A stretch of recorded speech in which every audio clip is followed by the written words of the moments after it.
सरा रोग का इलाज बकरियों में। यदि आपकी बकरियों में जब सरा रोग हो जाता है तो इसके अंदर क्या सिम्टम्स देखने को मिलते हैं। देखो, मेन सिम्टम्स हैं, यदि उन सिम्टम्स के आधार पर आप डिसाइड कर सकते हैं कि आपकी बकरियों में सरा रोग हो गया है। जब हो गया है तो उस स्थिति में क्या ट्रीटमेंट करना चाहिए, यानी क्या देना चाहिए जिससे कि आपकी बकरियां आसानी से ठीक हो जाएं। आज की वीडियो के अंदर मैं पूरी डिटेल से बताऊंगा, स्टेप बाय स्टेप। वीडियो जरूर लंबी हो सकती है लेकिन स्किप करके मैं देखना, पूरा देखना, क्योंकि बहुत इस तरह के जो भेड़ पालक हैं, बकरी पालक हैं, उनके बार बार इस तरह कमेंट्स आ रहे थे कि जो सरा रोग होता है इसका हम क्या ट्रीटमेंट करें, क्या इलाज करें और किस तरह के सिम्टम्स हमें देखने को मिले, तब हम पहचान जाए कि इसके अंदर 100% सरा रोग ही हुआ है। तो इस चैनल पर अभी नए आए, पहली बार जुड़े तो पहली बार चैनल को सब्सक्राइब कर लें, साथ में बेल आइकन और ऑल वाला ऑप्शन दबाएं। आपको पता है कि चैनल पर सही, सटीक और साइंटिफिक मेथड से आपको जानकारी दी जाती है ताकि आपकी भेड़ बकरियों में किसी भी तरह का कोई नुकसान देखने को न मिले। देखो, सरा डिजीज वैसे प्रोटोजोआ जनित रोग होते हैं। ये प्रोटोजोआ जनित रोग होते हैं जो कि मक्खियाँ हैं, मच्छर हैं, इनसे ज़्यादा फैलते हैं। ये मक्खियों से फैलने वाला रोग है। तो सरा रोग आपकी जो प्रोटोजोआ जनित रोग होता है, ये ब्लड के अंदर किसी भी तरह का इन्फेक्शन होता है। इसमें भेड़ बकरियों में क्या दिक्कत देखने को मिलती है। देखो, एक तो भेड़ बकरियों का टेम्परेचर है वह बहुत ज़्यादा अप या डाउन होता रहता है।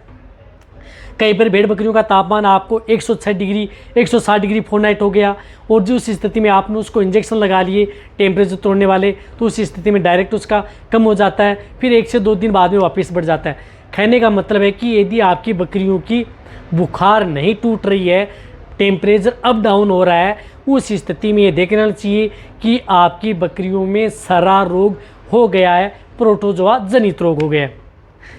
इसी के साथ साथ आपकी बकरियों की जिस प्रकार से आंखों की झिल्ली है वह सफ़ेद पड़ जाती है। कहने का मतलब है कि शरीर में जो हीमोग्लोबिन है उसकी मात्रा भी डाउन हो जाती है, साथ में जो झिल्ली है वह सफ़ेद सफ़ेद सी हो जाती है और आपकी भेड़ बकरियां कमज़ोर हो जाती हैं। इस तरह से दिक्कतें हो जाती हैं कि कई बार नर्वाइकल की तरह से सिम्टम्स देखने को मिलते हैं। बकरियां एक जगह खड़ी रहती हैं, अपनी जो सिर है उसे किसी जो खुंटे पर बांध रखी है उस खुंटे को दबाती हैं, या सिर ज़मीन पर रखती हैं, या गोल गोल भी घुमाती हैं, या गर्दन टेढ़ी कर लेती हैं। इस तरह के सिम्टम्स भी आपकी बकरियों में सरा रोग के अंदर देखने को मिलते हैं, जो कि आपकी बकरियों के लिए खतरनाक होते हैं। साथ में आपकी बकरियां हैं जो मींगनियाँ हैं वह नहीं करती हैं, कब्ज हो जाती है, कई बार इस तरह की दिक्कतें देखने को मिलती हैं। और न्यूरो से संबंधित या कई तरह की मेटाबॉलिक तरह के सिम्टम्स भी आपकी बकरियों में सरा रोग के अंदर देखने को मिलते हैं और गोल गोल चक्कर भी आपकी बकरियां काटती हैं। इस तरह के सिम्टम्स भी आपकी बकरियों में सरा रोग के देखने को मिलते हैं। लेकिन आपको जो ये ट्रीटमेंट में जो मैं बता रहा हूँ वह ट्रीटमेंट तब करना है जब यदि आपकी बकरियों का टेम्परेचर हाई हो चुका है, टेम्परेचर हाई है और आपकी बकरियों में कई दिनों से यदि आपकी बकरियां बीमार हैं लेकिन आपकी बकरियों का टेम्परेचर नहीं टूट रहा है, ठीक नहीं हो रही हैं, तब ये देख लेना चाहिए कि आपकी बकरियां प्रोटोजोआ जनित रोग से ग्रसित हो चुकी हैं, अन्यथा आपकी बकरियां इस ट्रीटमेंट के बिना ठीक नहीं होंगी। तो इसके लिए आपको क्या करना है कि सबसे पहले आपको एक इंजेक्शन लेना है। वह इंजेक्शन लेना है बेरिनिल RTU इंजेक्शन, जिसके अंदर साल्ट आता है डायमेनिजिन एचूरेट। ये इंजेक्शन आप अपनी भेड़ बकरियों को 3 ml इंट्रामस्कुलर गर्दन में आपको लगाना है। ये इंजेक्शन सिर्फ आपको गर्दन में 3 ml आपको लगा दें जो बड़ी भेड़ बकरियां हैं। ये इंजेक्शन लगाने के बाद में 3 दिन तक आपको ये इंजेक्शन रिपीट नहीं करना है। कहने का मतलब है कि ये सिंगल डोज लगता है, 3 दिन तक आपकी बकरियों में ये काम करता है। लेकिन ये इंजेक्शन लगने के बाद में आपकी बकरियों को चक्कर भी आ सकते हैं, घबराना नहीं चाहिए आपकी बकरियां। और ये इंजेक्शन लगने के बाद में आपकी बकरियां 1 से 2 दिन कम भी खा सकती हैं, ये भी ध्यान रखना चाहिए। फिर आपकी बकरियों का टेम्परेचर कंट्रोल हो जाता है तो बकरियां खाना स्टार्ट कर जाती हैं। तो इस रोग के अंदर भी आपकी बकरियों को जो आते हैं, चक्कर आते हैं, गिर जाती हैं ज़मीन के ऊपर, इस तरह के सिम्टम्स भी देखने को मिलते हैं। और भी सिम्टम्स बहुत होते हैं लेकिन जो मैं आपको मेन सिम्टम्स बताए हैं। तो आपको मेन इंजेक्शन आपको बेरिनिल है, ये टेम्परेचर को क्या करता है कि कंट्रोल कर देता है जब आपकी भेड़ बकरियों का टेम्परेचर बढ़ा हुआ है। अब इसके साथ साथ आपको इंजेक्शन लेना है CPM इंजेक्शन, क्लोरफेनेरमाइन मेलेट इंजेक्शन, जिस तरह से ये कैडिस्टिन आता है। ये इंजेक्शन भी आपको 3 ml इंट्रामस्कुलर, ये इंजेक्शन भी आप अपनी भेड़ बकरियों को लगवा देना है।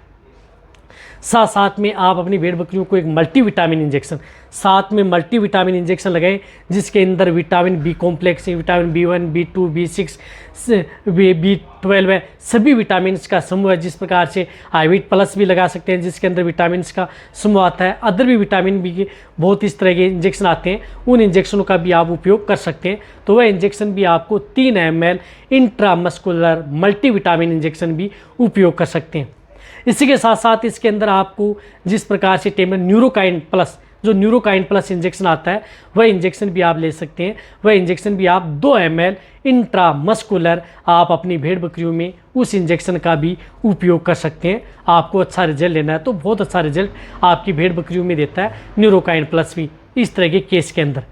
तो आप ये इंजेक्शन आपको लगाने, ये सिंगल डोज से आपकी भेड़ बकरियां ठीक हो जाती हैं। फिर आपको यदि इस तरह के सिम्टम्स देखने को मिले तो 72 घंटे बाद में, 3 दिन बाद में आप ये रिपीट कर सकते हैं। इसके साथ साथ आपको ऑक्सीटेट्रासाइक्लिन भी लगा सकते हैं। जो ऑक्सीटेट्रासाइक्लिन एंटीबायोटिक आती है, बहुत ज़्यादा टेम्परेचर बढ़ा हुआ है तो उसको कंट्रोल करती है। और साथ में यदि जब टेम्परेचर कंट्रोल हो जाता है, बकरियां कमज़ोर हो चुकी हैं, तो उसमें ग्लूकोज भी आप लगा सकते हैं। जिस प्रकार से DNS है, डेक्सट्रोज है, वह भी आप लगा सकते हैं। डेक्सट्रोज में आप मल्टीविटामिन हैं, न्यूरोकाइन प्लस इंजेक्शन है, फास्फोरस के इंजेक्शन है, वह भी आप अपनी भेड़ बकरियों में उपयोग कर सकते हैं, जिससे कि आपकी भेड़ बकरियाँ तुरंत जल्दी ठीक हो जाए। वह कब करने हैं? जब आपकी भेड़ बकरियों का टेम्परेचर डाउन हो जाता है। अब साथ साथ में आप अपनी बकरियों को इसमें आप एक लिवरटोन भी देना है। भेड़ बकरियों में लिवरटोन बहुत अच्छा रिजल्ट देता है। लिवरटोन कोई सा भी दे सकते हैं आप अपनी भेड़ बकरियों को। कंटिन्यूटी आप अपनी भेड़ बकरियों को लिवरटोन दें। और साथ साथ में आप अपनी भेड़ बकरियों को आयरन टॉनिक जिस प्रकार से सार्कोफेरोल आती है, वह भी आप अपनी भेड़ बकरियों को 10 ग्राम से लेकर के 20 ग्राम पानी के साथ घोल करके आप सार्कोफेरोल भी आप अपनी भेड़ बकरियों को दे सकते हैं। भेड़ बकरियों को आप प्याज भी खिला सकते हैं। सरा रोग हो गया तो प्याज खिलाएं, अच्छा रिजल्ट देता है। साथ में आप उसे आंवला खिलाएं, आंवला दें, बहुत अच्छा रिजल्ट देता है इस तरह के केस के अंदर, क्योंकि इसके अंदर विटामिन सी ज़्यादा होती है, इम्यूनिटी बढ़ाता है और इस तरह के रोग से होने से बचाता है। तो आप इसका भी उपयोग कर सकते हैं। कहने का मतलब है कि इसके अंदर आप आयरन टॉनिक है, लीवर टॉनिक है, आंवले का उपयोग कर सकते हैं और अदर जो घरेलू नुस्खा है वह भी आप अपना सकते हैं। और जो ट्रीटमेंट है वह ट्रीटमेंट जो मैंने आपको इंजेक्शन बताएं, उन इंजेक्शन का उपयोग कर सकते हैं, जिसके अंदर सभी मैंने मल्टीविटामिन इंजेक्शन बताएं, विटामिन का जितना भी समूह आता है, क्योंकि वह कई तरह की डिजीज़ हैं उनको भी वह कंट्रोल कर सकता है। तो इस तरह से आप सरा डिजीज़ या सरा रोग यदि आपकी भेड़ बकरियों में जब हो जाता है या इस तरह के सिम्टम्स आपको देखने को मिलते हैं, कमज़ोर हो चुकी बकरियां, गोल गोल घूमना, बैठना, चक्कर आना, खून की कमी होना, इस तरह के सिम्टम्स देखने को मिले, तो आप इस तरह से ट्रीटमेंट करके आप अपनी भेड़ बकरियों को ठीक किया जा सकता है। अब देखो, यदि आपकी भेड़ बकरियों में किस तरह के रोग आपको समझ में नहीं आ रहे हैं, उस तरह का ट्रीटमेंट लेना चाहते हैं, तो आप उस तरह के कमेंट्स कर दें। उसी के अनुरूप आपको इस चैनल पर वीडियो दी जाएगी। और ये वीडियो जितना हो सकता है आप भेड़ पालक, बकरी पालक उनके साथ शेयर भी करें, लाइक भी कर दिया करें, ताकि ज़्यादा मोटिवेट हूँ और अच्छी वीडियो लेकर के आऊँ। इसी तरह से वीडियो देखते रहें। थैंक्स, धन्यवाद।